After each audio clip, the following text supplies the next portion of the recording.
हरिः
गुरुर्ब्रह्मा गुरुर्विष्णुः गुरुर्देवो महेश्वरः गुरुः साक्षात् परं ब्रह्म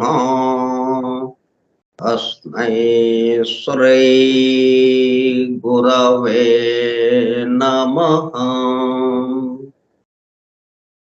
व्यासं वसिष्ठनप्तारं शक्तेः पौत्रमकल्मषम् पराशरात्मजं वन्दे सुकतातं तपोनिधिम्। शुक्लाम्बरधरं विष्णुं शशिवर्णं चतुर्भुजं प्रसन्नवदनं ध्यायेत् सर्वविघ्नोपशान्तये। अगज आनन पद्मार्कं गजाननमहर्निशम् अनेकदं तं भक्तानाम् एकदन्तमुपास्महे। वक्रतुण्ड महाकाय कोटिसूर्यसमप्रभा निर्विघ्नं कुरु मे देवा सर्वकार्येषु सर्वदा।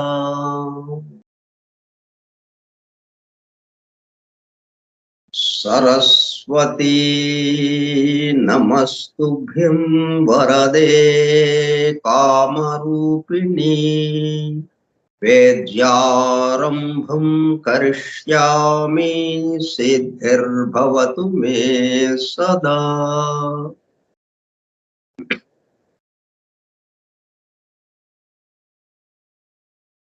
ॐ भूर्भुवः स्वः ॐ तत्सवितुर्वरेण्यं भर्गो देवस्य धीमहि धियो यो नः प्रचोदयात्।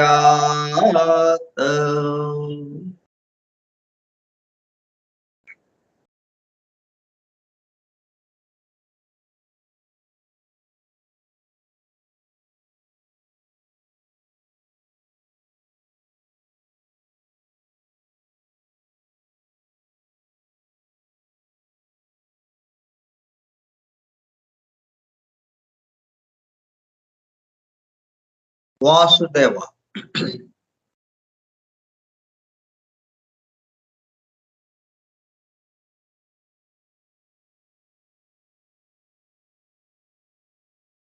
forum for truth seekers, Satyanveshakula Brundam, foundations of esoteric philosophy, Nigudha Tattva Shastra Moolam. From the writings of H.P. Blavatsky, arranged with a foreword and notes by E.M.T.H. Hoskins. గ్రంథ పఠనము, అధ్యయనము, అవగాహన, ఆత్మదర్శనము కార్యక్రమము. 115వ పాఠము 27/12/2022 మంగళవారము సాయంత్రం 4:30 గంటలు. నిగూఢ తత్వశాస్త్ర మూలము స్కైప్ గ్రూపులో సుదూర ప్రాంతాలలో ఎవరింట్లో వారు హాయిగా విశ్రాంతి తీసుకుంటూ ఏకకాలంలో ఒకేసారి ఏమి చేస్తున్నాము? వింటున్నాము. ఏమి వింటున్నాము? శాస్త్ర సాంకేతిక రంగములలో ఎంతో వేగముగా పురోగమిస్తున్న ప్రస్తుత కాలములోనే మానవాళి అదే వేగముతో ఆధ్యాత్మిక రంగంలో కూడా పురోగమించుటకు వీలుగా ప్రపంచంలోని అన్ని జాతుల, మతముల పవిత్ర గ్రంథములలో పొడుపు కథల రూపంలో అర్థము అయి అవనట్లుగా ఉన్న సృష్టి రహస్యములను బహిర్గతం చేసి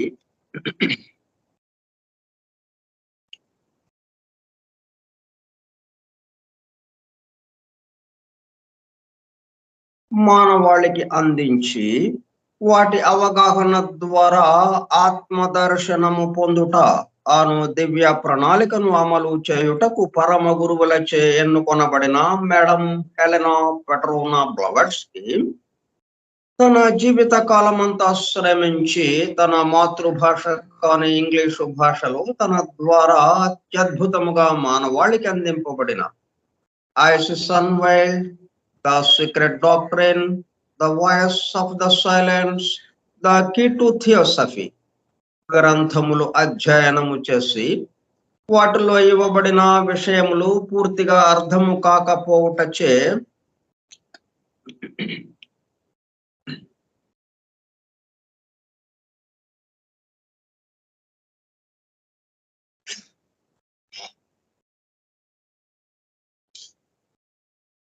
అతి నిగూఢములైన సృష్టి రహస్యములు, వాటి మూలము, గ్రంథ హృదయమును చేరు పద్ధతులు తెలుసుకోవాలనే తీవ్ర ఇచ్చగల కొందరు సత్యాన్వేషకులు ఆమె చివరి సంవత్సరాలలో ఆమె వద్దకు చేరి ఆమెతో సంభాషించుచు ప్రశ్న సమాధానము సంవాద రూపంలో ఎన్నో నిగూఢములైన విషయములను మరింత లోతుగా తెలుసుకుని సత్యమును చేరుటకు ప్రయత్నించారు.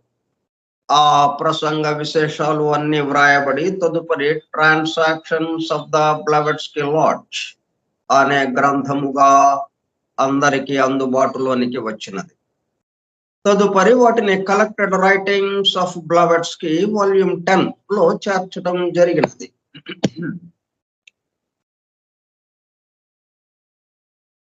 ఆ బృందంలోని ఒక సోదరుడు నేవీ కమాండర్ రాబర్ట్ బోవెన్ ఆమె వివరించుచుండగా తాను స్వయముగా వ్రాసుకున్న నోట్స్ను ఆమె దేహము విడచుటకు 3 వారముల ముందు ఆమెకు చూపించగా అతను చూపిస్తున్న శ్రద్ధకు మురిసిపోతూ చేసిన కృషిని మెచ్చుకున్నట్లుగా అదే సమయంలో ఆ నోట్స్ కు తన అంగీకారమును తెలుపుతున్నట్లుగా తల ఊపుచూ ఒక చిరునవ్వు నవ్వాను. తదుపరి కాలంలో మరుగున పడిపోయిన ఆ నోట్స్ ను 40 సంవత్సరముల తదుపరి వారి కుమారుడు కెప్టెన్ పిజిబి బోవెన్ వెలుగులోనికి తీసుకువచ్చి దివ్య జ్ఞాన అధ్యయన పరులకు, భవిష్యత్తు తరాలకు ఎంతో మేలు చేశారు. ప్రథమముగా 1932 సంవత్సరంలో థియోసఫీ ఇన్ ఐర్లాండ్ మ్యాగజైన్ లో ప్రచురింపబడినది. ఆ తదుపరి madam Blavatsky and how to study theosophy అనే పేరుతో చిన్న బుక్లెట్ రూపంలో అందరికీ అందుబాటులోనికి వచ్చినది. ఏంటంటే దీన్ని జాగ్రత్తగా మనం వింటూ ఉండడం. ఎందుకంటే మనం ముందే చెప్పుకున్నాం, ఏమి చేస్తున్నాము? వింటున్నాం. వినడము అనేది మనకు అలవాటు అవుతుంది. అంటే విన్న విషయమే మరలా వినడం ద్వారా, వినడము అనేది అసలు ఎట్లాగా వినాలో ఆ దాంట్లోకి వస్తామన్నమాట. ఆ పద్ధతిలోకి మన మనస్సు, మన ఇంద్రియాలు, మన చెవి అన్ని సమస్తము ఒకే రేఖలోకి వచ్చేస్తాయి. వింటూ ఉండటం. వింటూ ఉండడంతో ఏం జరుగుతుంది? మొత్తం మనలో ఉన్నటువంటి ఆయా విషయాలు, ఇవన్నీ సమస్తం మనలో ఉన్నవే. కొత్త విషయాలంటూ అసలు సృష్టిలో లేనే లేదు. కొత్తది అన్నది లేదు. మనకి తెలియంది, తెలిసింది లేదు. మరి మరిచిపోయాము అన్నదే ఉంటుంది గాని, మరపు వచ్చిందనే ఉంటుందే గాని, నిద్రాణ స్థితిలో ఉన్నాము అంటే అనే ఉంటుంది గాని, మన దగ్గర లేదు ఆ విషయము అన్నది లేదు. కాబట్టి అది నెమ్మదిగా మేల్కొంటుందన్నమాట. అది తట్టి లేపుతూ ఉంటుంది. ఇక్కడ నుంచి చెప్పబడుతున్న విషయము ఆ వినడము ద్వారా మనలో తట్టి లేపటం జరుగుతూ ఉంటుంది. దానిని అలా కొనసాగించడానికి మనము ప్రశాంతంగా వింటూ ఉండడమే. ఆ వింటూ ఉండడం ద్వారా ఏం జరుగుతుంది? ఎక్కడైనా మీరు ఇదే పద్ధతి. ఎక్కడికి వెళ్ళినా గాని, ఏ ఉపన్యాసం వింటున్నా గాని, దాన్ని అర్థం చేసుకోవడానికి ప్రయత్నం చేయొద్దు మనం. వింటూ ఉండడం. అప్రయత్నంగా అవన్నీ మేల్కుంటా ఉంటాయి మనలో. మేల్కొల్పడానికే ఆ ఉపన్యాసాలు, ఏదైనా గాని, ఆ పాఠాలు చెప్పడం గాని, అధ్యయనం చేయటం గాని, వివరించుకోవడం గాని, ఇవన్నీ ఏమిటి? మనలో నిద్రాణ స్థితిలో ఉన్నవి మేల్కొల్పుట కొరకు. మేల్కొల్పుట కొరకైతే ఇప్పుడు మనం మనం దాన్ని అర్థం చేసుకోవడానికి ప్రయత్నిస్తూ దీనికి అడ్డమవుతాం మనం.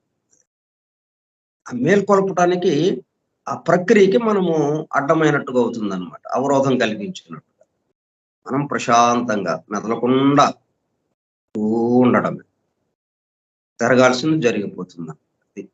అందుకని మనము మరలా చదివిందే చదువుతూ ఉన్నాను కొంత భాగం. అక్కడ ఇది పూర్తయ్యేటప్పుడు కల్లా మనము ఆ వినడము అనే దాంట్లోకి నెమ్మదిగా వచ్చేస్తాం. ఇంకా అదే స్థితిలో ఉండిపోతాం. ఆ తర్వాత ఏం చెప్పినా గాని వింటూ ఉండడమే. ఎన్నెన్నో విషయాలు దొరుకుతున్నాయి. అవన్నీ వింటూ ఉన్నాము. వాటికి సంబంధించినటువంటి మొత్తము మనలో మేల్కొంటూ ఉన్నాయి. అవసరమైనప్పుడు అవి గుర్తొస్తాయి. అపార జ్ఞాన సంపదతో వలరారుతున్న గ్రంథ సముదాయములో అందించబడిన విషయముల మొత్తమునకు అసలు మూలము ఏమిటి అనే విషయము ఆకళింపు చేసుకున్నటకు ఆ గ్రంథములలోనే అక్కడక్కడ నెంబర్డ్ స్టేట్మెంట్స్ అండ్ ప్రిన్సిపల్స్ ఉదహరించబడినవని, వాటి ద్వారా మూలము వద్దకు చేరుకోవచ్చునని మేడం బ్లావెట్స్కీ తెలిపినారు.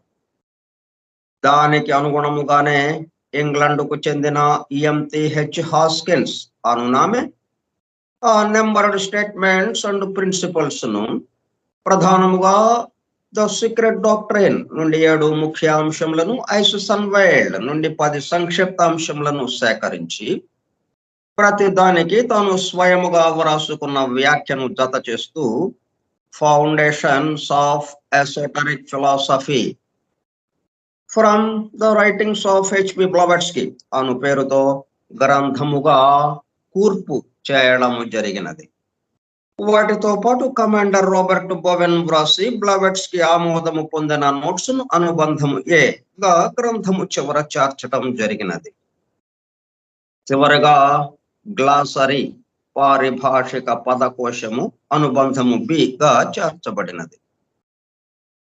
ఈ విధముగా దివ్య జ్ఞానమును అధ్యయనము చేయు పద్ధతులు, వాటి ద్వారా మూలమునకు చేరి అనగా సత్యమును చేరి తమ సత్య స్వరూపమునందు మేల్కాంచుటకు కావలసిన ప్రేమ పూర్వక సూచనలను తెలుపుతున్న గ్రంథరాజమును పఠిస్తూ అధ్యయనము చేయుచుండగా అత్యంత శ్రద్ధాసక్తులతో మేడం హెలెనా పెట్రోనా బ్లావెట్స్కీ చెప్పుచుండగా ఆమె చుట్టూ చేరిన సత్యాన్వేషకుల బృందము వలె చెవియొగ్గి వినుచున్న, అనగా ఒళ్ళంతా చెవులు చేసుకుని వినుచున్న ప్రియ సత్యాన్వేషక సోదర శ్రోతలకు నమస్కారం.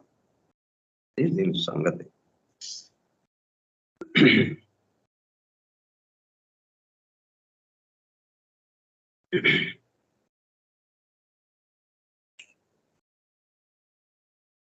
మనము ఏ స్థితిలో ఉంటే వినబోయే విషయమంతా మనలో చేరి మనల్ని తట్టి లేపుతుందో ఆ స్థితిలో ఉన్నాం ఇప్పుడు ప్రస్తుతం. ఆ స్థితికి నెమ్మదిగా మనం సైకాలజిస్ట్ దగ్గరికి వెళ్ళామనుకోండి, ఆయన ఏం చేస్తారు, ట్రాన్స్‌లోకి పంపిస్తారు మనల్ని. నిద్రలోకి నెమ్మదిగా ఇక్కడి నుంచి వెనక్కి వెళ్ళండి. చిన్నప్పుడు ఏం జరిగింది, ఇంకొంచెం వెనక్కి వెళ్ళండి. క్రితం జన్మలో మీరు ఎట్లాగో ఉన్నారు, మొత్తం చెప్తూ ఉంటారు అది. అట్లాగా ఆ విధంగా అన్నమాట మనం చక్కగా వినే పరిస్థితిలోకి వచ్చాం, వినే స్థితిలో ఉన్నాం. ఓకే. ఇప్పుడు మనం ఏం చేస్తున్నామంటే సీక్రెట్ డాక్టర్‌ని 7 ముఖ్యాంశాలు చక్కగా నేర్చుకున్నాం మనం. కాబట్టి సీక్రెట్ డాక్టర్‌ను 2 సంపుటాలు ఏవైతే ఉన్నాయో 2 వాల్యూమ్స్, వాటిలోని విషయం మొత్తము దాదాపుగా మనకు అవగాహనకు వచ్చింది. ఇప్పుడు మనం దాన్ని పేజీ బై పేజీ ఒక వరుసలో చదువుకున్నప్పటికీ చక్కగా మనకి దర్శనం ఇస్తుంది. ఆ పద్ధతిలో ఆ 7 తాళం చేతులు మనకిచ్చారు. 7 ముఖ్యాంశాలు మనము అధ్యయనం చేసుకున్నాం, అవగాహన చేసుకున్నాం. ఇక ఇప్పుడు ఐసిస్ అన్వేళలోని 10 సంక్షిప్తాంశాలు వచ్చినాయి ఇప్పుడు మనకి. ఈ 10 సంక్షిప్తాంశాలు మనం తెలుగులో అనువాదం పాణ్యం రామనాథ్ శాస్త్రి గారు అనువదించి చదువుకున్నాం. అయితే బ్లావెట్స్‌కి ఇచ్చిన ఇంగ్లీష్‌లో కూడా మనం చదువుకోవాల్సిన అవసరం ఉంది. మూలం చదువుకోవాలి ఎప్పుడైనా గానీ, మూలం కూడా చదువుకోవాల్సిన అవసరం ఉంది. ఒక అనువాదమే కాకుండా. అనువాదం ఏంటంటే ఈ రచయిత యొక్క భావాలు కొన్ని దాంట్లో ప్రవేశపెడతాయి. మూలము అనేటప్పటికల్లా ఆ పరమ గురువులు ఎట్లాగైతే ఆమెకి అందజేశారో యథాతథంగా మనకు అందుబాటులోకి తీసుకొచ్చింది ఆమె. కాబట్టి దాన్ని ఆ మూలాన్ని కూడా మనం చదువుకోవాలి. అది చదువుకోవడానికి ముందు అసలు ఆ ఉపోద్ఘాతం, ఆ ఉపోద్ఘాతంలో ఈ 2 వాల్యూమ్స్‌లో ఉన్నటువంటి విషయం మొత్తాన్ని సంగ్రహంగా అక్కడ మనకు అందజేశారు. అది మనం తెలుసుకోవడం ద్వారా ఈ ఉపోద్ఘాతాన్ని ఏం చేశారు, ఎక్కిరాల కృష్ణమాచార్య మనకి తెలుగులోకి అనువదించి మనం చదువుకోవటానికి వీలుగా మనకు అందజేశారు. కాబట్టి దాన్ని మనం ఇప్పుడు అధ్యయనం చేస్తున్నాం. దీని ద్వారా ఏమైంది, ఐసిస్ అన్వేల్డ్ 2 సంపుటాలు మనము ఒక్కసారిగా విహంగ వీక్షణం చేసినట్టుగా అన్నమాట. మొత్తం ఒక్కసారిగా మనం గ్రహించినట్టుగా అయింది. ఇక తర్వాత మనం ఐసిస్ అన్వేల్డ్ ఏమి ఇచ్చారనేది ఒక స్పష్టమైన అవగాహన. మనం ఎప్పుడన్నా ఆ గ్రంథాన్ని తీసి పేజీలు తిప్పుతుంటే చక్కగా మనకి దర్శనం ఇస్తుంది అది కూడా. ఆ పద్ధతిలో మనం చదువుతున్నాం. నిన్నటి వరకు మనం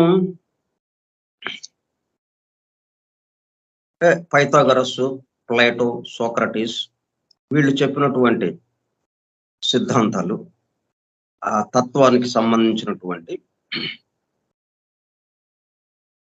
ఆ తత్వ రహస్యాలు వాళ్ళు అందజేసినవి, వాటికి మూలము భారతీయ వేద దర్శనం నుంచి ఎలాగ వచ్చిందో అవి వివరించారు. ఈ రోజున ఇంకా వీళ్ళ తర్వాత వాళ్ళు ఎవరైతే ఉన్నారో తత్వవేత్తలు, సోక్రటే, పైథాగరస్, ప్లేటో, సోక్రటీస్, వీళ్ళ తర్వాత వాళ్ళు ఇంకా కొంతమంది ప్రముఖమైన తత్వవేత్తలు ఉన్నారు. వాళ్ళు ఏమేంటి ఎలాగా చెప్పారు, వీళ్ళ యొక్క అనుయాయులుగా ఉంటూ వీళ్ళని అందిపుచ్చుకుని వీళ్ళు చెప్పిన సిద్ధాంతాలు అవి గ్రీకు ఋషులు అనే పేరుతో మనకి ఇచ్చారు. స్క్యూపస్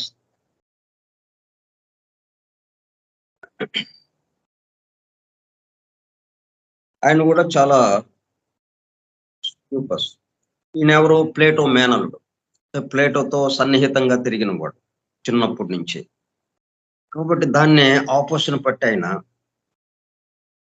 ఈయన తత్వాన్ని చక్కగా వివరించాడు. స్క్యూపస్ వివరించిన విధానమున మానసిక శక్తుల సమాహార తత్వము ఒకటి. మానసిక శక్తుల సమాహార తత్వం అది కూడా జీవాత్మలో ఒక భాగమనియు అదియు శాశ్వత తత్వమేననియు చెప్పాను. ఇది కాక పరిశుద్ధమైన ఆత్మను వేరుగా గుర్తించాను. మనం దివ్య జ్ఞాన ప్రబోధనలో అధ్యయనం చేస్తూ చెప్పుకున్న విషయాలు ఇవి. సీక్రెట్ డాక్టర్లో ఇచ్చిన విషయాలు ఇవి.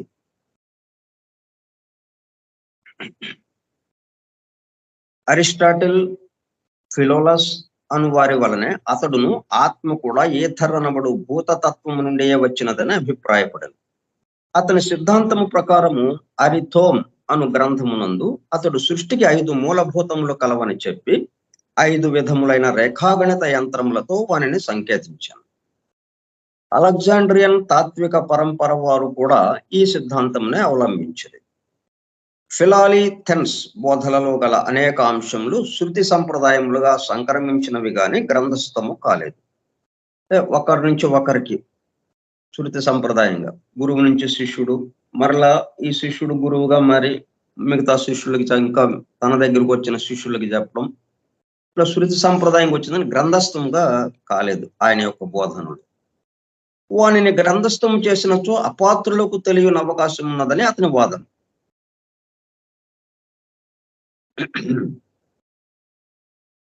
సీక్రెట్ డాక్టర్కి ఐసిస్ అన్వేల్కి ముందు ఉన్నటువంటిది నమ్మకం లేదు. అందరికీ అందజేస్తే దీన్ని మిస్యూజ్ చేస్తారు, దీన్ని దుర్వినియోగపరుస్తారు. అపాత్రులకి అందచేయకూడదు అంటే అపాత్రులు అనేవాళ్ళు ఎక్కడ ఉన్నారు, పాత్రత ఉన్నవాళ్ళు ఉన్నారు అన్నట్టుగా వర్గీకరణ చేయటం. ఉన్నదంతా ఆయనే అన్న భావనలో కాకుండా 2 రకాల వర్గీకరణ, అపాత్రులు, పాత్రులు. ఈ పాత్రులకే బోధించడం, అపాత్రులకి అసలు ఆ విషయాలే చెప్పకుండా చీకట్లోనే ఉంచడం వాళ్ళని అన్నట్టుగా ఒక భావన ఆ రోజుల్లో. సీక్రెట్ డాక్టర్ వచ్చిన తర్వాత ఇంకా అపాత్రులు లేరు, పాత్రులు లేరు. ఎవరికి కావాలంటే వాళ్ళకి బాహాటంగా అందరికీ అందుబాటులోకి వచ్చేసింది.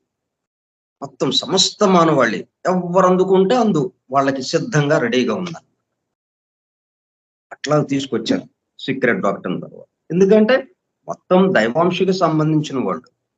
అపాత్రులు అంటే అర్థం ఏంటి, నిద్రాస్థితిలో ఉన్నవాళ్ళు.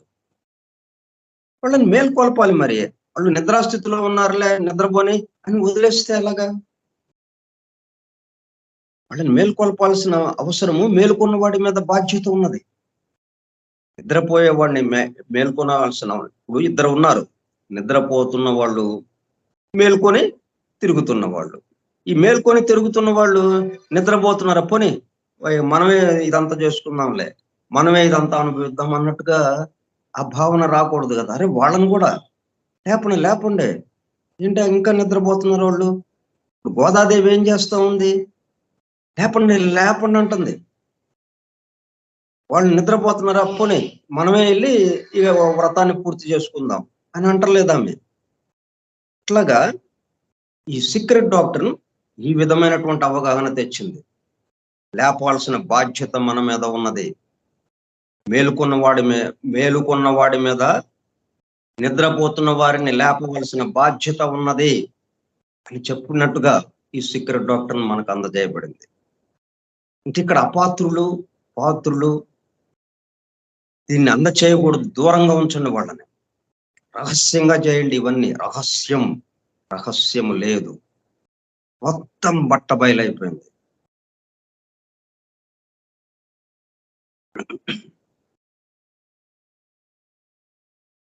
వాని శిష్యులకు స్క్యూపస్, జెనోక్రేట్స్ అనువారును గురువు సంప్రదాయమునే అనుసరించారు. వీరి ప్రకారము సృష్టి మొత్తమునకు ఒక ఆత్మ ఉన్నది. దానిని వారు ఒక వ్యక్త రూపముగా అంగీకరించలే గాని వ్యక్తిగా అంగీకరించలేదు.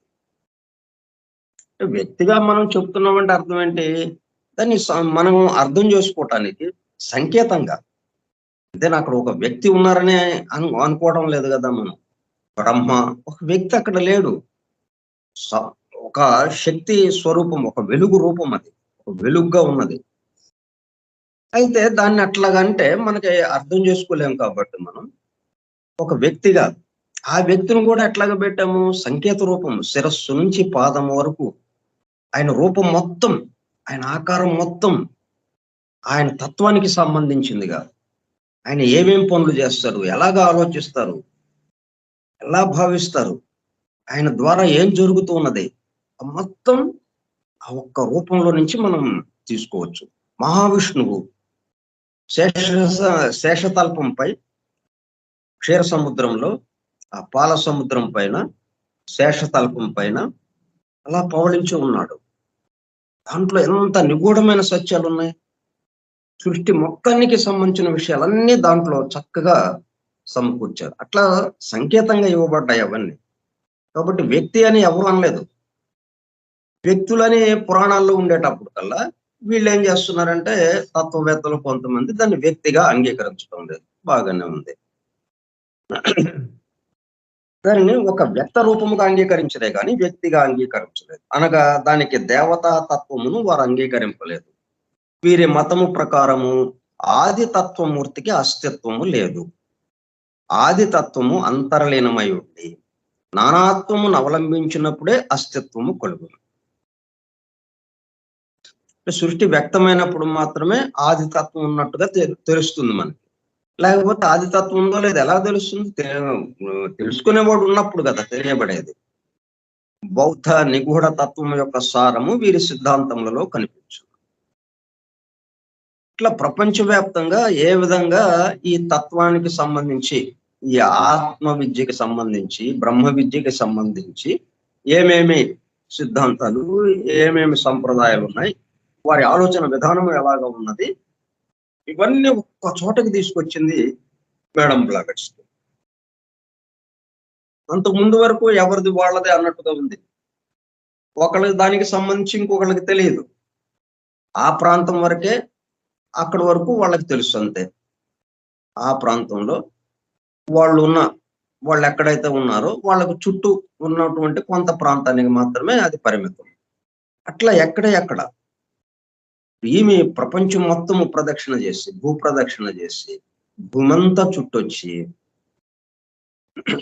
ఎక్కడెక్కడ ఏ తత్వవేత్తలు ఎటువంటి సిద్ధాంతాలను చెప్తున్నారు, ఎటువంటి ప్రబోధాలను చెప్తున్నారు, వాళ్ళు ఎటువంటి బోధలు ఉపదేశిస్తున్నారు వాళ్ళు, ఈ విషయాలన్నిటిని మనం సీక్రెట్ డాక్యుమెంట్ ఐసిస్ అన్వేళ్లలో పెట్టింది.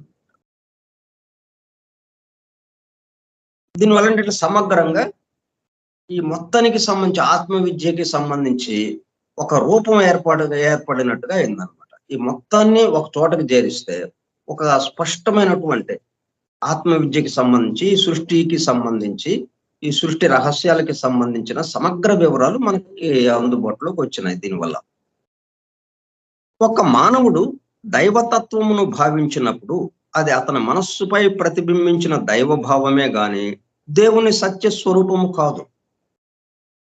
అంతే కదా, మనం ఒకటి భావిస్తున్నాము అంటే ముందేదో మనకి ఇప్పుడు కన్ను రూపం కండితే మనం చూడండి, ఇప్పుడు మన ఎదురుగా ఈ ఫోన్ ఉంది. ఈ ఫోన్లో ఇవి ఎవరెవరు ఇక్కడ అటెండ్ అయ్యారో అన్నట్టుగా అవన్నీ ఉన్నాయి. వాటిని చూస్తున్నాం మనం. ముందు ఏమైంది? అది ముందు మన కంటి రెటీనా మీద పడి అక్కడ తలకిందులుగా పడి అక్కడి నుంచి మెదడులో ఆ దృష్టి కేంద్రానికి సంబంధించిన దగ్గరికి వెళ్ళి అక్కడ మళ్ళీ సరైన పద్ధతిలోకి వచ్చి అక్కడి నుంచి రకరకాల, అంటే అది ఏ రంగు ఉంది, ఏ ఆకారం ఉంది, ఈ విషయాలన్నిటికి సంబంధించి ఒక్క చోట లేదు. రంగులన్నీ ఒక చోట, ఒక కేంద్రంలో ఉన్నాయి, ఒక చోట ఉన్నాయి. ఆకారాలకి సంబంధించి ఒక చోట ఉన్నాయి. వీటన్నిటినీ సమన్వయం చేసుకుంటూ చిట్ట చివరికి అక్కడ ఉన్నటువంటి రూపాన్ని ఇక్కడ మనం భావిస్తున్నాం. అదేమో ఒరిజినల్. ఇప్పుడు ఫోన్లో ఉన్నది ఏది ఒరిజినల్, ఇక్కడ దీంట్లో ఊహలాగా వచ్చేసింది అనమాట.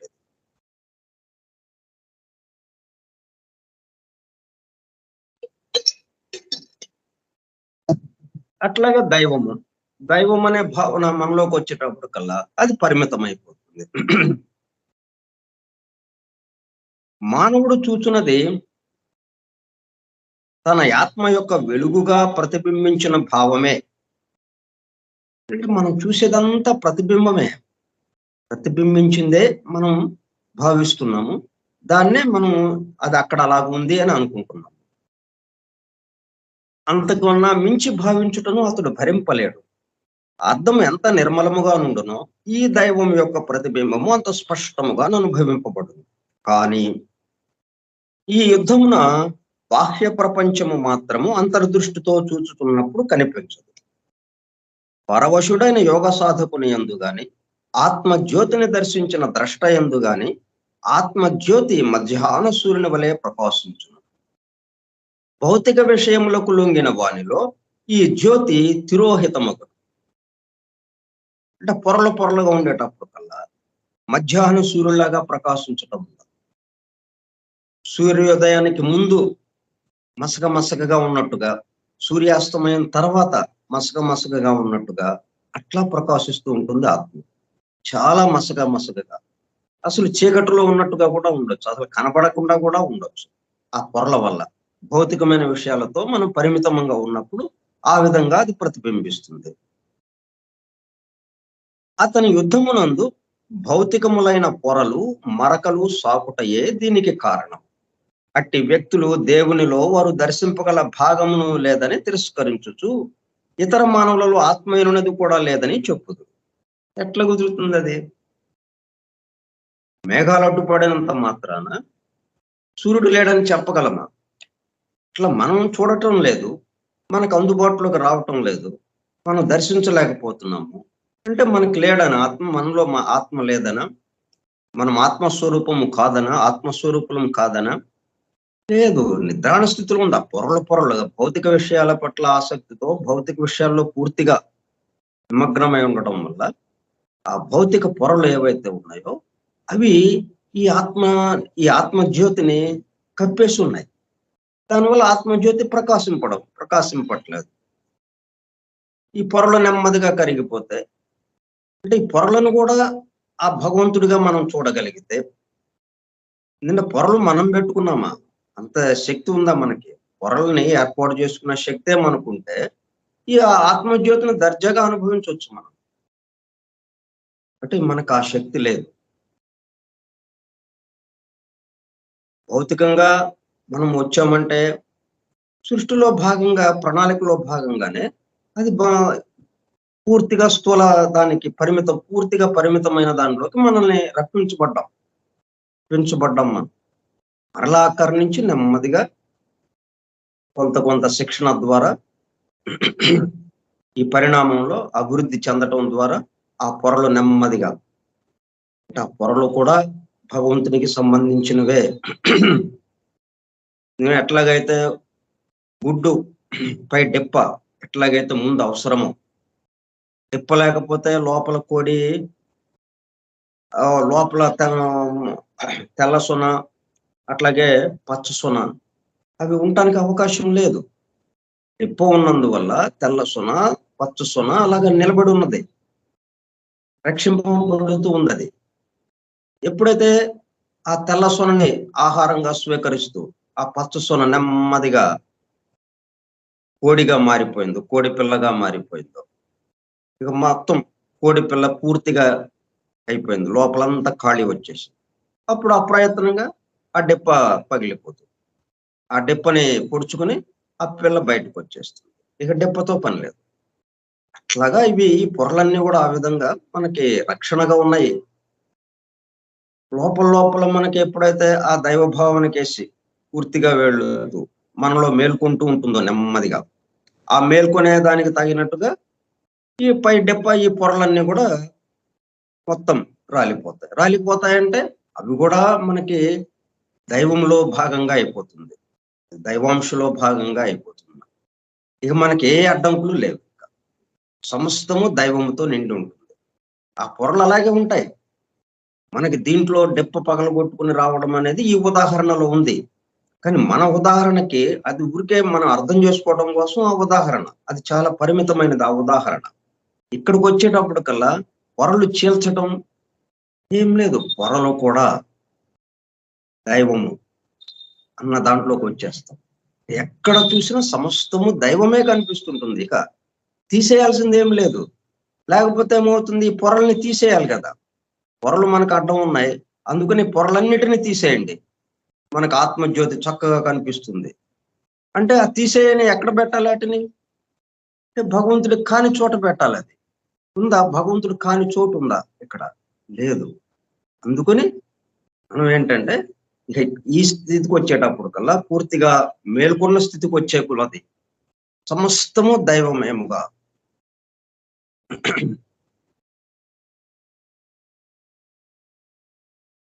భగవన్మయముగా కలిగిపోతుంది. మొత్తం భగవన్మయం అయిపోతుంది. అట్టి వ్యక్తులు దేవునిలో వారు దర్శింపగల భాగమును లేదని తిరస్కరించుచు ఇతర మానవులలో ఆత్మయున్నది కూడా లేదని చెప్పుదురు. దేవుడు లేడు, ఆత్మ లేదు,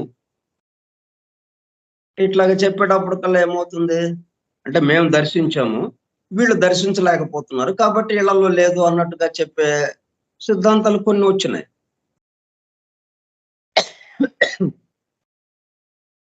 అప్పుడేమవుతుంది, దేవుడు లేడు, ఆత్మ లేదు, ఇది దుర్భరమైన వినాశకారణమైన ఊహ. అంటే మరింత దిగజారిపోవటానికి అన్నట్టు, అంటే మరింత దూరం పెరగటానికి, ఆ దైవానికి మరింత దూరం పెరగటానికి ఉపయోగపడే ఊహ ఇది.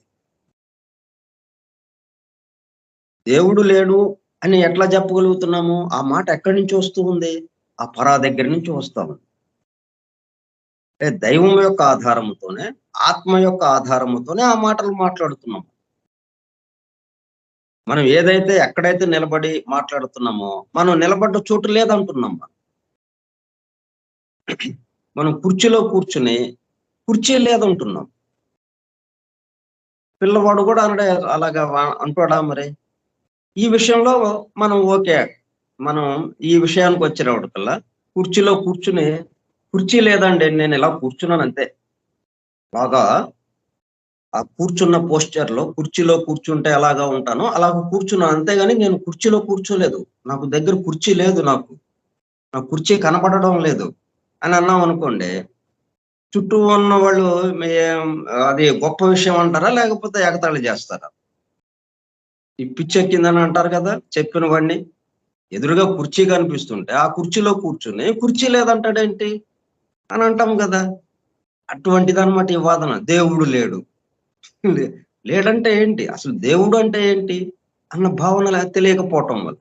ఆత్మ లేదు. ఇది దుర్భరమైన వినాశకారణమైన ఊహ.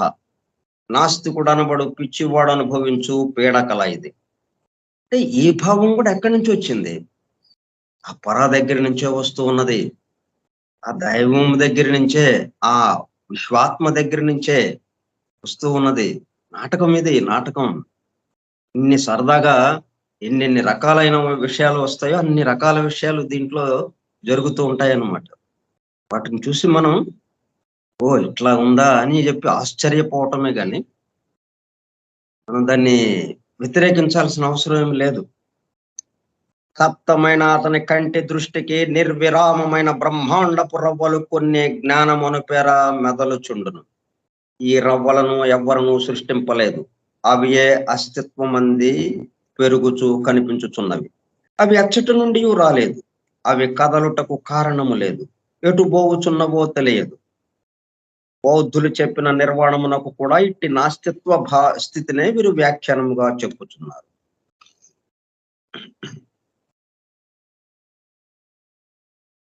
నిర్విరామమైన బ్రహ్మాండపు రవ్వలు కొన్ని జ్ఞానమును పేర మెదలుచుండును. ఈ రవ్వలను ఎవ్వరూ సృష్టింపలేదు. అందుకని దేవుడు లేడు, అందుకని ఆత్మ లేదు, ఎవ్వరూ సృష్టింపలేదు. సృష్టింపకుండానే అవి వాటంతట అవే వచ్చినాయి అంటారు. అది అవియే అస్తిత్వం అంది పెరుగుచూ కనిపించుచున్నవి. అవి ఎట్లాగా వచ్చినాయి, ఎలా పెరుగుతున్నాయి, అవి ఎచ్చటి నుండి రాలేదు. అవి కదలుటకు కారణం లేదు. ఎటు పోవచ్చున్నవో తెలియదు. ఇట్లాగా తెలియదు అన్నప్పుడు, ఎచ్చటి నుండి రాలేదు అన్నప్పుడు, ఎచ్చటి నుండి వచ్చినాయి అవి అని చూడాలి కదా మనం. అవి పరిశీలించకుండా అట్లాగే రవ్వలు కనిపిస్తున్నాయి. రవ్వలు ఎక్కడి నుంచి వచ్చినాయి? ఎవరు సృష్టింపలేదంటే ఎలాగా? మనకు ఒక భావం వచ్చింది అంటే ఆ భావం సృష్టింపబడిన తర్వాతే కదా ఆ భావం మనకి తెలిసింది. అట్లా అంటే దీన్ని సరైన పద్ధతిలో మనం ఆ విశ్లేషణ చేసుకోకపోవటన ఇటువంటి విషయాలు కూడా వస్తుంటాయి. స్క్యూపస్ అరిస్టాటిల్ కన్నా తక్కువ తత్వవేత్త అని కొందరి అభిప్రాయం. కానీ అతడు ప్లేటో చెప్పక విడిసిన అనేక అంశములను వివరింపగలిగి భూతతత్వము శాస్త్రీయ దర్శనమునకును ఆత్మతత్వము శాస్త్రీయమైన భావనకును అందును అని అతని సిద్ధాంతం. మనకి పూర్తిగా స్థూలానికి వచ్చినప్పుడు, అంటే ఏడో లోకమైనటువంటి భూలోకానికి పూర్తిగా సొలిడిఫై అయిపోయి పూర్తిగా ఘన పదార్థ స్థితిలోకి వచ్చినప్పుడు, పూర్తిగా పదార్థ స్థితిలోనికి వచ్చినప్పుడు అది శాస్త్రీయ దర్శనానికి అందుతుంది. అంటే మన సైంటిస్టులకి మన అదే కదా అందుతూ ఉంది. ఎందుకంటే అది మనకి పంచేంద్రియాలకి అందుతూ ఉంటుంది. మన పంచేంద్రియాలకి ఏదైతే అందుతుంది పూర్తిగా స్థూలంగా ఉంటేనే అందుతుంది. కాబట్టి ఈ భూలోకము అన్నది, ఈ భూలోకంలో ఉన్నటువంటి సమస్తము ఇది స్థూలానికి సంబంధించింది, రూపానికి సంబంధించింది. అందువల్ల ఇదంతా మనకి తెలుస్తూ ఉన్నది. దాన్నే శాస్త్రవేత్తలు పరిశోధిస్తూ దాంట్లో ఉన్న రహస్యాలని వెలికి తీయడానికి ప్రయత్నం చేస్తున్నారు. కాబట్టి భూతతత్వము శాస్త్రీయ దర్శనమునకును, అంటే మనకి 5 స్థితులు ఉన్నాయి కదా, మొత్తం 7 స్థితులు ఉన్నాయి. మిగతా 2 స్థితులు మనకి 6వ మూల జాతి వచ్చినప్పుడు, తర్వాత 7వ మూల జాతి వచ్చినప్పుడు ఆ మిగతా 2 స్థితులు కూడా మనకి అవగతం అవుతాయి, మనం దాన్ని దర్శించగలుగుతాం. ఇప్పుడు మనం 5వ మూల జాతిలో ఉన్నాం కాబట్టి 5 మనకి అందుబాటులోకి వచ్చినాయి. ఆకాశతత్వము, వాయుతత్వము, అగ్నితత్వము, జలతత్వము, పృథ్వీతత్వము. ఈ 5 మాత్రమే మనకి అందుబాటులోకి వచ్చినాయి. ఇంకా 2 తత్వాలు ఉన్నాయి మనకు అందవలసినవి. అవి ఎప్పుడు అందుతాయి? ఇదిగో 6 నెక్స్ట్ ఈ 5వ మూల జాతి చివరికి వచ్చాం మనం. ఈ 5వ మూల జాతి తర్వాత ఈ 5వ మూల జాతిలో 5వ ఉపజాతి కూడా అయిపోయి 6వ ఉపజాతికి రాబోతున్నాం. ఈ 6వ ఉపజాతి అయిపోయి 7వ ఉపజాతి అయిపోయిన తర్వాత 6వ మూల జాతికి వచ్చినప్పుడు ఆ 6వది మనకు అందుబాటులోకి వస్తుంది. అట్లాగే ఈ 6వ మూల జాతికి సంబంధించి మొదటి ఉపజాతి, 2వ ఉపజాతి, 3వ ఉపజాతి, ఇట్లాగా 7 ఉపజాతులు అయిపోయాక మళ్ళీ 7వ మూల జాతికి వెళ్తాం. 7వ మూల జాతికి వెళ్ళినప్పుడు ఆ 7వ తత్వం ఏదైతే ఉందో అప్పుడు అది మనకి గమనికలోకి వస్తుంది, మనకు అందుబాటులోకి వస్తుంది. కాబట్టి భూతతత్వం ఏదైతే ఉందో పూర్తిగా స్థూలానికి, రూప జగత్తుకి సంబంధించింది ఏది ఉందో అది శాస్త్రీయ దర్శనమునకు. ఆత్మతత్వము శాస్త్రీయమైన భావనకును అందును. ఆత్మతత్వం మనం దర్శించాలి అంటే మనము భావనతోనే, ఆలోచనతోనే, ఊహతోనే. మన అది నిరూపించండి అంటే నిరూపించలేము. అది సూక్ష్మంగా ఉండేది, దాన్ని అందుకోలేం కదా నిరూపించడానికి. తను అనుభూతి చెందుతున్నాడు, తనకి స్పష్టంగా సత్యంగా ఉంది ఆ స్థితి. కానీ మరి ఆ స్థితి మనకి అందుబాటులోకి తేవాలంటే మనం కూడా దానికి సమానంగా రావాలి కదా. ఈయనతో పాటు సమానంగా ఉంటే అప్పుడు ఆ అనుభూతిని మనం అందుకోగలుగుతాం. మరి మనమేమో దిగువన ఉన్నాం, ఇంకా ఆ స్థితికి రాలేదు మనం. కాబట్టి అది మనకు అందుబాటులోకి రావడం అసాధ్యం అవుతుంది. అందుకని మనకి ఏంటంటే ఆత్మతత్వము శాస్త్రీయమైన భావనకు అందుతుంది. అది ఇది శాస్త్రీయ దర్శనానికి అందుతుంది భూతతత్వము అని అతని సిద్ధాంతం.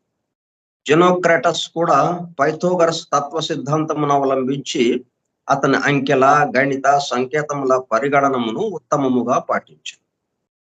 ఊహ, దర్శనము, అనుభూతి అను 3 స్థితులను అతడు జ్ఞానమునందు గుర్తించాను. ముందు మనం దీని గురించి ఒక ఊహ ఇట్లా మనం చెప్పుకుంటూ ఉంటాము. అట్లా ఆయన సిద్ధాంతం చెప్పాడంటే ఈయన ఈ సిద్ధాంతం చెప్పాడు, ఈ సృష్టికి సంబంధించి మొత్తానికి ఒకడున్నాడు, వాడు ఎట్లాగా విశ్వాత్మగా మారాడు, విశ్వపురుషుడుగా, అక్కడి నుంచి ఈ స్థూలానికి ఎలాగా వచ్చాడు, ఇట్లా చెప్పుకుంటా ఉంటే మనం ఊహించుకోవటం, ఇలా ఉండొచ్చేమో అని ఊహ. ఆ తర్వాత ఆ ఊహ నుంచి నెమ్మదిగా నిజంగా అది ఉంది అన్నట్టుగా దర్శించడం, ఆ వెలుగుని దర్శించటం, ఆ దర్శనము ద్వారా అనుభూతి చెందటం, ఇట్లా 3 స్థాయిలుగా ఉంటాయన్నట్టుగా ఆయన చెప్పాడు అనమాట జెనోక్రాటస్. అతడు జ్ఞానమునందు గుర్తించను అందు ఊహ అనిర్వచనీయ వస్తువులు తెలుసుకొనుటకు దర్శనము నిర్వచనీయ దివ్యతత్వము తెలుసుకొనుటకు, అనుభూతి లోకములను గూర్చి తెలుసుకొనుటకును ఉపకరించునని అతడు భావించను. ఇవే అంశములు మనుధర్మ శాస్త్రమున మానవ సృష్టిని గూర్చి చెప్పిన తావున ఇదే పద్ధతిలో వివరింపబడినవి.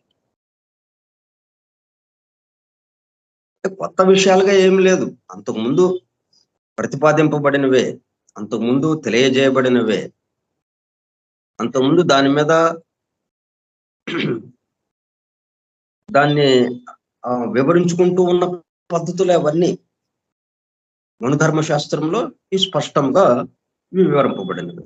ఇవి అర్థం చేసుకోలేకపోవటాన ఈ నాస్తికులు ఒక నాస్తికులు అనేది ఒకటి ప్రబలి, నాస్తికత్వము అనేది ప్రబలి, వాళ్ళు ఏమిటంటే మనుధర్మ శాస్త్రమే అసలు పూర్తిగా వ్యతిరేకము, దీనివల్లే ఇప్పుడున్న పరిస్థితులుగా అసలు మానవాళి గందరగోళం పట్టడానికి కారణమని వాళ్ళు పెద్ద నేరారోపణ చేస్తున్నారు. మనుధర్మ శాస్త్రాన్ని తీసేయాలి అన్నట్టుగా వాళ్ళు చెప్తున్నారు. అట్లా ఉంటాయన్నమాట విషయాలు. అర్థం చేసుకోవటం కొంచెం తేడా వల్ల.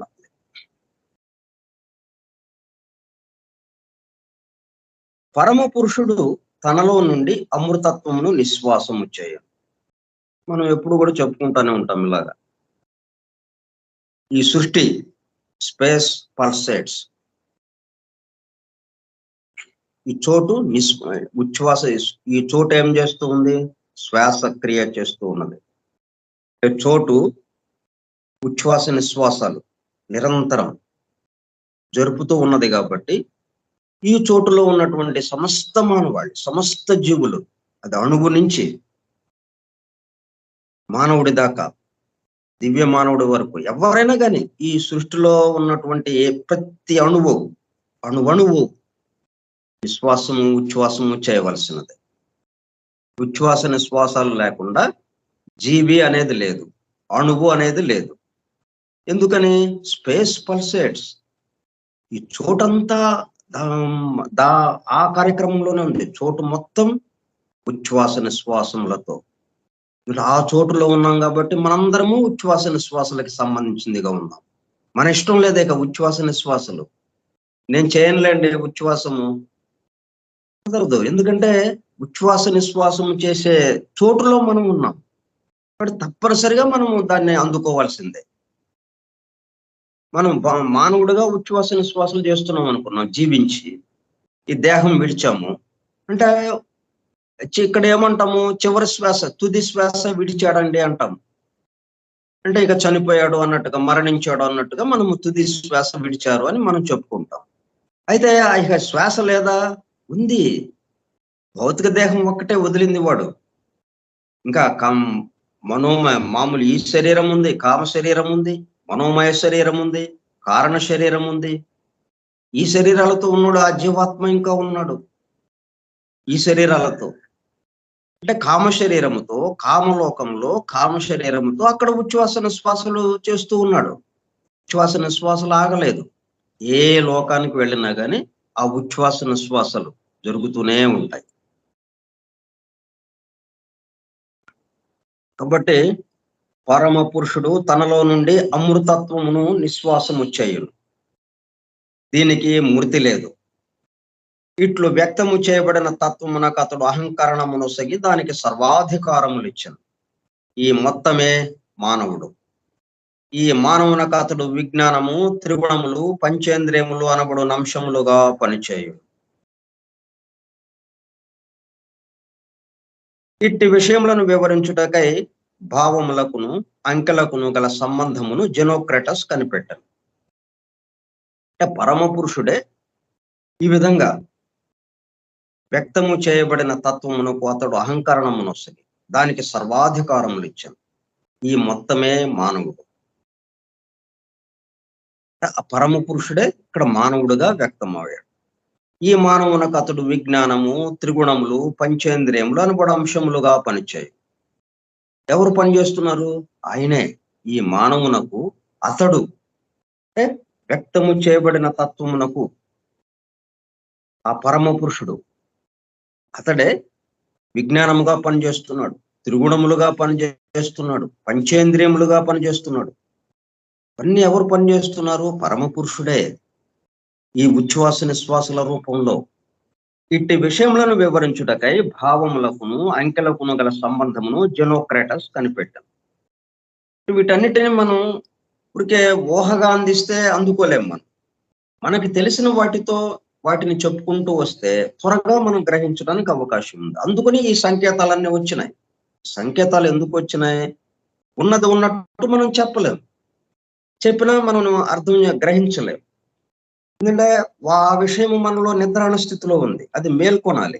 మేల్కొంటే గానీ అది మనకు అర్థం కాదు, మనం దర్శించలేము దాన్ని. అందుకని దానికి ముందుగా ఈ సంకేతాలతో మనకి తెలియజేస్తే, మనకి తెలిసిన ఏవో ఉన్నాయి ఈ భూలోకంలో, ఈ స్థూల జగత్తులో మనకి తెలిసిన విషయాలు, మన పంచేంద్రియాలకు అందుతున్న విషయాలు కొన్ని ఉన్నాయి. వీటితో మనకి పోలుస్తూ మనకి ఏవేవి విషయాలైతే తెలుసో వాటితో పోలుస్తూ వాటికి దగ్గరగా మనకి ఆ పరమ పురుషుడికి సంబంధించినటువంటి, ఈ సృష్టికి సంబంధించినటువంటి విషయాలని సంకేతంగా మనకి చెప్పామనుకోండి, కొంత అర్థం చేసుకోవడానికి మనకి అవకాశం ఉంటుంది.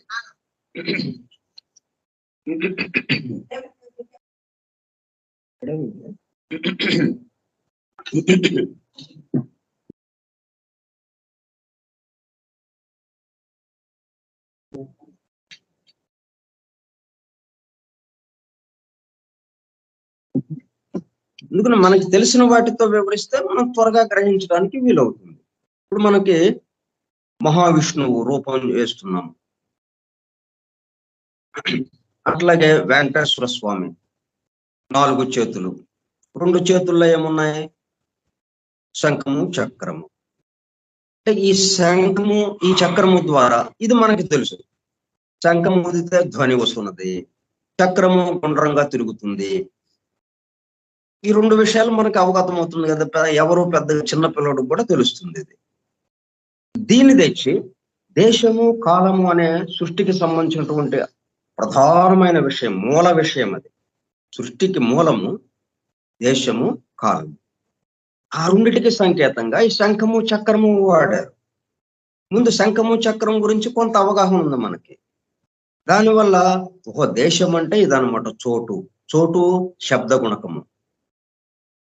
అందుకే ఓంకారంతో ఈ సృష్టి సమస్తము వచ్చింది అన్నది, నాదముతో. ఈ సృష్టి సమస్తము నాదము. నాదం ఎట్లాగా వచ్చింది? ఉచ్ఛ్వాస నిశ్వాసలు, శ్వాసక్రియ. మరలా ఇది అలా నిలబడిందా? ఇది లేదు, చలిస్తూ ఉన్నది, కదులుతూ ఉన్నది నిరంతరం. ఒక్క క్షణం కూడా ఒక్క చోట ఆగింది లేదు. అందువల్ల ఆ కదలికకి కదులుతూ ఉన్నది అని మనకు తెలియడం కోసం చక్రాన్ని పెట్టారు. చక్రం అంటే అది ఆగదు కదా, తిరుగుతూ ఉంటుంది. ముందుకు వెళుతూ ఉంటుంది. లేకపోతే మనము పైనుంచి మొదలు పెడితే మరలా కిందకు వచ్చి ఇటు పైన ఎడం వైపు మొదలు పెట్టి కిందకి దిగామనుకోండి, పూర్తిగా కిందకి దిగితే అక్కడ ఆగిపోవం కదా, మరలా పైకి ఎక్కుతాం, మరలా ప్రారంభించిన చోటుకు వెళతాం, మరలా పైనుంచి కిందకి అట్లాగా ఉంది వలయముగా. ఇట్లా ఇక్కడి నుంచి కొంత దూరం ప్రయాణించడం అది కూడా ఉంది. మొత్తానికి కథలకి సంబంధించి చక్రము, శబ్దానికి సంబంధించి శంఖము మనకి సంకేతంగా ఇచ్చారు. ఈ విధంగా మనకి తెలిసిన వాటితో సంకేతంగా ఇవ్వటం అన్నమాట.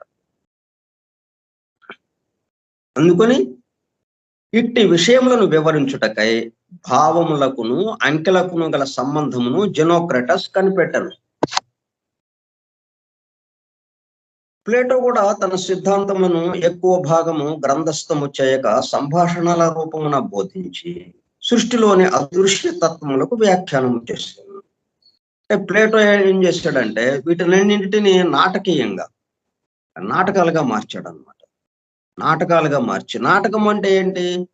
ఒక కథ ఉంటుంది, కథలో కొన్ని పాత్రలు ఉంటాయి, ఆ పాత్రల ద్వారా ఆ కథని నడిపించడం. ఇప్పుడు సృష్టికి సంబంధించినటువంటి 7 శాశ్వత పాత్రలు ఉన్నాయి. బ్రహ్మ, విష్ణు, మహేశ్వరులు సృష్టి స్థితి లయములకు సంబంధించిన వాళ్ళు. ఏదైనా కానీ ముందు సృష్టింపబడడం, కొంతకాలం ఉండడం, మరలా లయమైపోవటం. అదే కదా మనకి ఏం చూసుకున్నా ప్రారంభం, కొంతసేపు ఉండడం, ముగింపు, అంతము, జననము, మరణము, మధ్యలో కొంతకాలం ఉండడం. ఈ 3 స్థితులే కదా మనం ఎక్కడ చూసినా కానీ ఈ 3. ప్రారంభం ఉంది అంటే, జననం ఉంది అంటే, మరణం ఉంది, అంతం ఉంది, మరణం ఉంది. మధ్యలో కొంత సమయం ఉంది, కొంతకాలం నిలబడటం, తర్వాత ముగిసిపోవటం.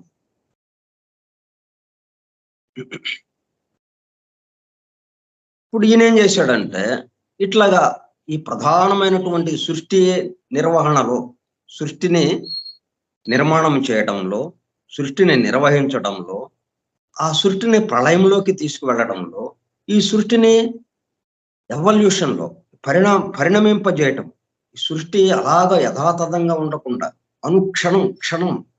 అనుక్షణం అభివృద్ధి కేసి పరిపూర్ణత కేసి. ఎందుకంటే వ్యక్తము అనేటప్పుడు కల్లా అది అపరిపూర్ణమైనటువంటి స్థితిలోకి వచ్చినట్టు అయిపోతుంది. పరిపూర్ణము అంటే ఒక్కటిగా ఉన్నది. మనము అనేకత్వంలోకి వచ్చేసాము. వ్యక్తము అనేటప్పుడు కల్లా అనేకత్వం అయింది. అనేకత్వం అంటే అపరిపూర్ణం. అది పరిపూర్ణత కాదు, పరిపూర్ణ స్థితి కాదు అది. కాబట్టి ఈ అపరిపూర్ణతలోకి మనం ఎలాగైతే వచ్చామో, ఇక్కడి నుంచి మరలా పరిపూర్ణ స్థితికి వెళ్ళడం కోసం మళ్ళీ కొన్ని శక్తులు పనిచేస్తుంటాయి. ఈ ఏకత్వం నుంచి అనేకత్వానికి రావడానికి కొన్ని శక్తులు పనిచేస్తున్నాయి. వీళ్ళు శక్తులు పని చేయకుండా దానంతటా అది ఏది జరగదు కదా. ఊరికే మాకు మరి ఇందాక నాస్తికవాదులు ఏంటి చెప్తున్నారు, కొన్ని రవ్వలు కనిపిస్తున్నాయి, ఆ రవ్వలు వాటంతటకవే కనిపించినాయి, వాటంతటకవే పెరుగుతున్నాయి అన్నట్టుగా వాటంతట అవే జరుగుతున్నాయండి, ఎవరు జరపటం లేదు అంటున్నారు వాళ్ళు. దేవుడు లేడు, ఆత్మ లేదు అంటున్నారు. ఎవరు జరపకుండా ఎట్లా జరుగుతుంది మనకి అనేది ఒక ప్రశ్న. జరిపేవాడు ఎవడో ఉండాలి, జరిపించే శక్తి ఏదో ఉండాలి. అది వ్యక్తి ఏంటనేది మనకు అనవసరం. ఒక జరిపింపబడేది జరిపేవాడు ఇద్దరు ఉంటేనే అక్కడ జరుగుతూ ఉంటుంది. వాటన్నిటినీ ప్లేటో ఏం చేశాడంటే నాటకాల రూపంలో 7 పాత్రలతో, అదే ఫ్రీ మ్యాసనరీగా మనందరికీ అందుబాటులోకి వచ్చింది. రహస్య క్రతుశాఖ ఫ్రీ మ్యాసనరీ.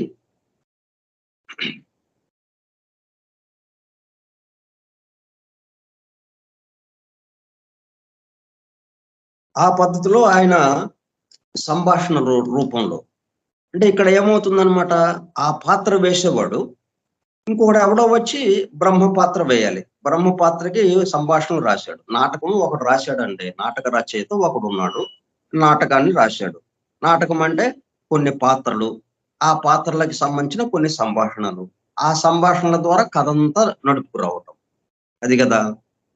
ఇప్పుడు అక్కడేమోంటే నాటకాన్ని మనం ప్రదర్శిస్తుంటే ఏమవుతుంది, ఎవరో వస్తారు, ఆ పాత్ర వేస్తారు, బాగా నటించారండను, లేకపోతే బాగా నటించలేదను ఏదో చెప్తాం. వాడు కూడా, ఆ నటించేవాడు కూడా ఆ పాత్రలో, ఆ పాత్రతో మనం ఎంతసేపు చేశామో అంతవరకే వాడు ఫీల్ అవుతాడు, భావిస్తాడు. ఇక నాటకం పూర్తి అవ్వగానే ఆ దుస్తులన్నీ తీసేస్తాడు. ఆ పాత్రకి సంబంధించినటువంటి దుస్తులు ఏవైతే వేసుకుంటాడో అవన్నీ తీసేస్తాడు. మళ్ళీ మామూలు తన దుస్తులు వేసుకుంటాడు. అంటే తన భావాలు తనవే. ఆ పాత్ర వేసిన ద్వారా బ్రహ్మ పాత్ర వేశాడంటే ఏం మార్పు లేదు. ఆ పాత్ర వేషము అన్నదే తప్పితే ఆ బ్రహ్మకి సంబంధించినటువంటి విషయాలు ఇతనిలో మేల్కొనటం అనేది లేదు. కానీ ప్లేటో ఏం చేశాడంటే అట్లా కాకుండా ఆ పాత్ర ఎవరైతే వేస్తున్నారో వాడిలో ఆ బ్రహ్మతత్వము మేల్కోవటము అన్న పద్ధతిలో తీసుకొచ్చాడు. అది ఫ్రీ మ్యాసనరీ అంటే, ఏ పాత్ర చేస్తున్నాడో వాడు ఆ పాత్ర వాడిలో మేల్కోవటం, బ్రహ్మ పాత్ర తత్వము మేల్కోవటం, విష్ణు తత్వము మేల్కోవటం, శివుడి తత్వము మేల్కోవటం, చివరికి ఆత్మతత్వము మేల్కోవటం, పరమాత్మ తత్వము మేల్కొనటం, పరమాత్మగా మారిపోవటం. ఈ ప్లేటో చాలా తేలిక చేశాడు అనమాట. ఈ ఆత్మ విద్యని, బ్రహ్మ విద్యని, ధ్యానము, తపస్సు, రకరకాల సాధనలు ఇవన్నీ కాకుండా ఇప్పటికే ఆ నాటకంలో ఆ పాత్ర వేస్తూ పాత్రగా మారిపోవటం, ఆ పాత్రలో జీవించటం, ఆ పాత్రకి సంబంధించిన తత్వము తనలో మేల్కొనటం, అట్లా చేశాడు అన్నమాట. అది ఫ్రీ మ్యాసనరీ. ఆ విధంగా ప్రపంచవ్యాప్తంగా అది అనుసరిస్తూ చాలా మంది రహస్య క్రతు శాఖగా అనుసరిస్తూ ఉన్నారు. అది ఈ ప్లేటో చేసుకుంటా వచ్చాడు అనమాట. అతని సిద్ధాంతము ప్రకారము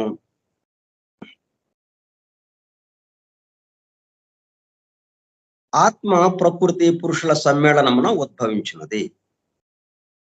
అంటే ఆత్మ ఎలాగా అంటే జీవాత్మ ఎలాగో వచ్చిందంటే ప్రకృతి పురుషుల సమ్మేళనమున ఉద్భవించినది.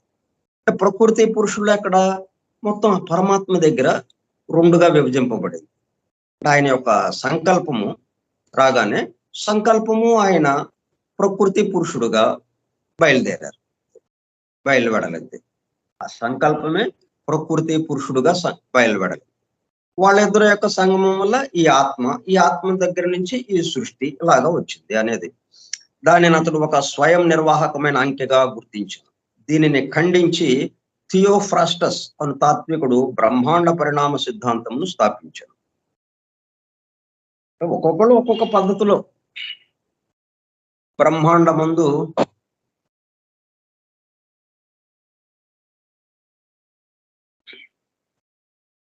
బ్రహ్మాండమునందు ప్రతి విభాగమునను కనిపించు ఆకాశమున ప్రాణవంతములైన కొన్ని శక్తులు వ్యక్తులై ఊహలు కలిగి ఆత్మతత్వమూర్తులై వర్తించుచున్నారు. ఈ థియోఫ్రాస్టస్ అనే తాత్వికుడు ఆయన బ్రహ్మాండ పరిణామ సిద్ధాంతం ఒకటి చెప్పుకుంటూ వచ్చారు. అంటే ఆయన ఇంకొక కోణంలో నుంచి చూస్తూ ఇంకొక విషయాన్ని ఆయన బయటకు తీసుకొచ్చారు అన్నమాట. అది మనం రేపు చూద్దాం. ఆయన చెప్పింది మనం రేపు విందాము. రేపు దాని గురించి తెలుసుకుందాం. స్వస్తి ప్రజాభ్యః పరిపాలయంతాం న్యాయేణ మార్గేణ మహిం మహిషాః ఓ బ్రాహ్మణేభ్యః శుభమస్తు నిత్యం లోకాః సమస్తాః సుఖినో భవంతు లోకాః సమస్తాః సుఖినో భవంతు లోకాః సమస్తాః సుఖినో భవంతు. ఓం శాంతి శాంతి శాంతి. ఓపికగా ఉన్నటువంటి సోదర సత్యాన్వేషక బృందమునకు ధన్యవాదములు. Thank you all.